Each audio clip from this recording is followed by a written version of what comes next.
Eto, papapasok lang muna balita mga kabrigada. Kakatext lang ng mga kaibigan natin dyan sa may mga oil. Mga kabrigada, ito na ang rollback na hinihintay ho ninyo. Mga kabrigada, sa gasolina, meron pong ibabawas na 80 centavos per liter. Ba? 80? 80? Hindi pa umabot ng piso. Sa gasolina, meron pong 80 centimos. Sa diesel! Nakakahiya. Bakit? 20 centavos. Late naman nun. Sa diesel, may hindi pa ho nahiya, hindi pa tinaasan. Meron lang ho 20 centavos ang ibabawas sa diesel. Ang estimates natin last week, 30 to 50. Ngayon, 20 centimos.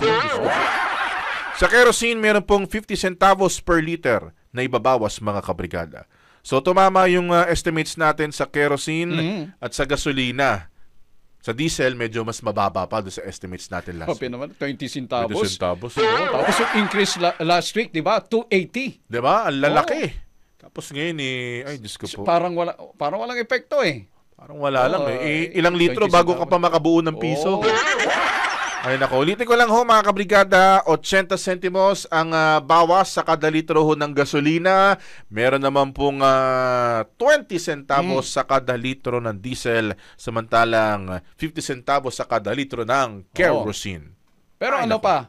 Bukas pa. Bukas pa ho ang effectivity ho niyan mga kabrigada. So usually alas 6 ng umaga po ang implementation ng iba mga oil companies. Pero yung ilan meron na una na ng alas 12 ng hating gabi, meron alas 8 ng umaga, pero majority ay 6 a.m.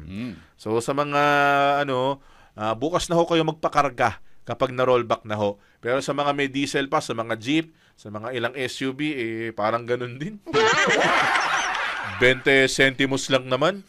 Wala rin eh. Sabi dito may nag-chat sa atin, full tank na nyo. Wala nga, bukas na kayo mag-full tank kasi bukas pa yung rollback. Yon. Malinaw yun. Siya, mga kabrigada. Ang bahaging ito ay hatid sa atin ng NutriCleanse Herbal Capsule. Linis tiyan, sexy tiyan.